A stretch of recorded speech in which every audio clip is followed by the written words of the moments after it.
নমস্কার বন্ধুরা, শিল্পী মোটিভেশন চ্যানেলে সবাইকে স্বাগতম। আমার আজকের গল্প জন্মদাত্রী কন্যা। ভাবির ঘর থেকে গয়না চুরি হয়েছে। সেই গয়না চুরির দায় পড়েছে দোলার ওপর। বাবা মারা যাওয়ার পর থেকে ভাইয়ের হাতে সংসারের দায়িত্ব যাওয়ার পর টুকিটাকি চুরির দায়ভার দোলার ওপর আসে। কিন্তু এবার সোনার গয়না চুরির দায়ভার চলে এলো। ঘরভর্তি মানুষের সামনে দাঁড়িয়ে দোলা মাথা নিচু করে বলল, আমি নেই নাই ভাবি, আপনি বিশ্বাস করেন? কুত্তা বিলাইরে পালতেছ কেন রে? নাগরের পয়সায় ভাত কিলো তাও হয় না, তাই ঘরেই চুরি করো? ভাইয়ের শাশুড়ির এমন কথা শুনে আরও এক দফা মাটির সাথে মিশে গেল দোলা। প্রতিবাদে সুরে বলল, আমার আপন ভাই, আপনি এসব কি জঘন্য কথা বলছেন? এটুকু কথা যথেষ্ট ছিল। দোলাকে তার ভাবি ইচ্ছে মতো আঘাত করল। কেবল 2 বেলা খাবারের জন্য দোলা মুখ বুজে সেই মারটুকু হজম করে নিল। খোঁড়াতে খোঁড়াতে প্যারালাইজড মায়ের পাশে গিয়ে বসতেই তার মা বলল, আজকেও মারল তোকে? তুই কোথাও চলে যা। কই যাব মা? লেখাপড়াটাও মাঝপথে বন্ধ হলো। অন্তত এসএসসি পাসটা করতে পারলে তোমাকে নিয়ে চলে যেতাম। তোর ভাই আসলে আজ আর ওদিকে যাওয়ার দরকার নেই, ঘরেই থাক। দোলা কিছু বলল না। বছরখানেক আগে বাবা মারা গেল। বাবার নামেই শহরের এই বাড়িটা ছিল। পেনশনের টাকা এবং বাসা ভাড়ায় বেশ চলছিল। ভাইটাও মাল্টিন্যাশনাল কোম্পানিতে বেশ বড় চাকরি করে। বাবা মারা যাওয়ার পর ভাইয়ের শ্বশুর শাশুড়ি বাড়িতে এসে উঠল, কারণ তাদের একমাত্র ছেলে দেশের বাইরে সেটেল হয়েছে। মা আপত্তি করেনি, করাটা উচিত ছিল। তারা আসার পরেই সব পাল্টে গেল। বাড়ির সব দেখাশোনা এবং ভাড়া তোলার দায়িত্ব তাদের হাতে চলে গেল। তখন থেকে শুরু হলো দোলা এবং তার মায়ের ভোগান্তি। একে একে নানান কথা বলে ভাইয়ের সামনে ছোট করা হতো দোলাকে। কখনো কোনো ড্রেসের বাহানা, আবার কখনো কোনো খাবারের। একটা সময় মায়ের চিকিৎসা করানো বন্ধ করে দিল। তাদের জায়গা হলো চিলেকোঠার ঘরটায়। রোদের তাপে যখন বিদ্যুৎ থাকে না, দোলার মা হাঁসফাঁস করে, আর নিচে তখন আমোদ ফুর্তি চলে। পেনশনের টাকাটার জন্য প্রয়োজনীয় কাগজটাও রয়ে গেছে তার ভাবির কাছে। তাই তো এসএসসি ফর্ম ফিল আপটাও করা হয়নি, পরীক্ষাটাও দিতে পারেনি। তোমার বোন আজ আমার মাকে যাচ্ছে তাই বলল, আমার মা নাকি দুশ্চরিত্রা। তুমি যদি এসবের বিচার না করো তাহলে আমি আর তোমার সংসার করব না। নিশান কোনো কিছু না ভেবে ওপরে উঠে গেল। চিলেকোঠায় গিয়ে দেখল তার মা দেওয়ালে হেলান দিয়ে বসে আছে, আর দোলা ঘুমিয়ে আছে মায়ের পাশে। কোনো কিছু না বলেই চুল ধরে দোলাকে আঘাত করল।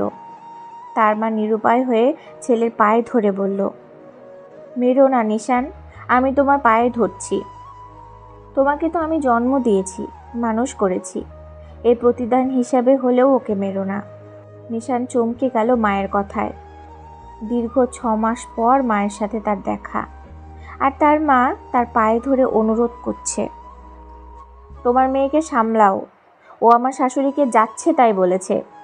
এত কিসের সাহস? না হলে বেরিয়ে যাও বাড়ি থেকে। নিশান দাঁড়ায়নি। অভুক্ত দুটো প্রাণ পুরো রাত চিলেকোঠায় কাঁদল। সকাল হলে দোলা নিচে নামলো, রান্নাঘরের সব কাজ করলো। এবার সে সত্যি চুরি করলো বাবার পেনশনের কাগজপত্রগুলো, সাথে 200 টাকা। 3 তলায় থাকা ব্যাচেলারদের সাহায্যে অনেক আগেই মাকে নিচে নামিয়েছে।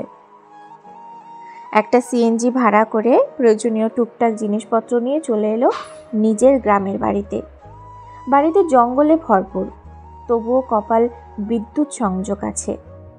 আশেপাশে 2-1 জনের সহায়তায় সন্ধে হওয়ার আগেই বসবাসযোগ্য করলো বাড়িটাকে। মাসের শুরু, তাই বাবার পেনশন এসে জমা হয়েছিল। পরদিন ভ্যানে করে মাকে নিয়ে গিয়ে সেই টাকা তুলল, বাজার করলো।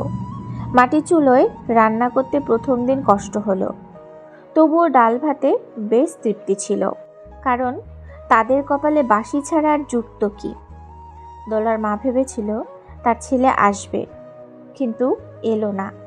দোলা যেন প্রাণ ফিরে পেয়েছিল। একবেলা রান্না করে 2 মা মেয়ে 3 বেলা খেত। দুপুরে রান্না করত, রাতে তরকারি, আর সকালে পান্তা ছিল নিত্যদিনের খাবার। আশেপাশে পরিষ্কার করে বাড়ির চেহারা বদলে ফেলল। পাশের এক বাড়ি থেকে কয়েকটা শাকের বীজ দিয়েছিল, কারণ এতদিনে সবার জানা হয়ে গেছে মা মেয়ের দুঃখের কথা। সেই শাকের বীজ এবং কয়েকটা মুরগি লালন পালন ছিল তাদের আয়ের উৎস।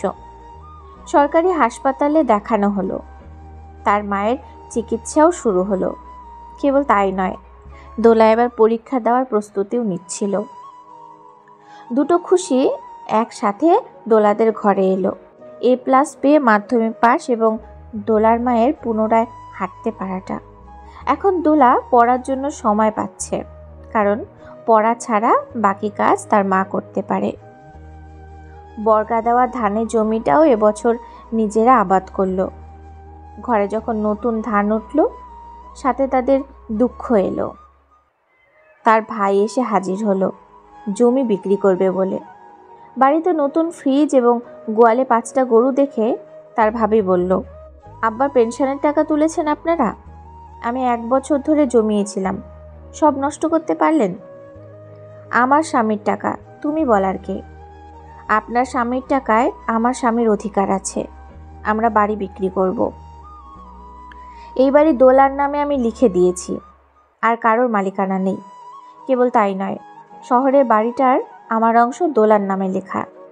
এই গ্রামে আমাদের টুকটাক যা আছে সব দোলার নামে করে দিয়েছি। আম্মু এভাবে আমাকে ঠকাতে পারলেন? দোলা সব, আর আমি কিছুই না।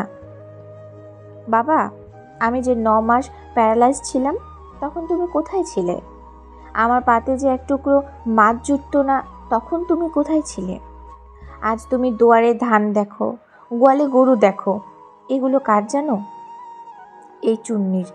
এই যে চুন্নি তোমার ঘর থেকে 200 টাকা চুরি করে আমাকে নিয়ে পালিয়েছিল। ভাগ্যিস পালিয়েছিল, না হলে আমার আর বাঁচা হতো না। যে এই মেয়েটা যে আমাকে নতুন করে জন্ম দিল, ওকে জন্ম আমি দিয়েছি, আর ও আমায় নতুন করে বাঁচতে শেখালো। তুমি বরং ফিরে যাও। দোলার বিয়ের পর ও বাসা বুঝে নেবে। এখানে আর তোমার কিছু নেই, বসে থেকেও লাভ নেই। নিশান ফ্যালফ্যাল চোখে মায়ের দিকে তাকিয়ে রইল। তার মা চোখের সামনে বসে দোলার মুখে খাবার তুলে দিচ্ছে, অথচ নিশান যেন তার কাছে নিছক অপরিচিত মানুষ। রক্তের সম্পর্ক এত দ্রুত বদলে যায় কি করে?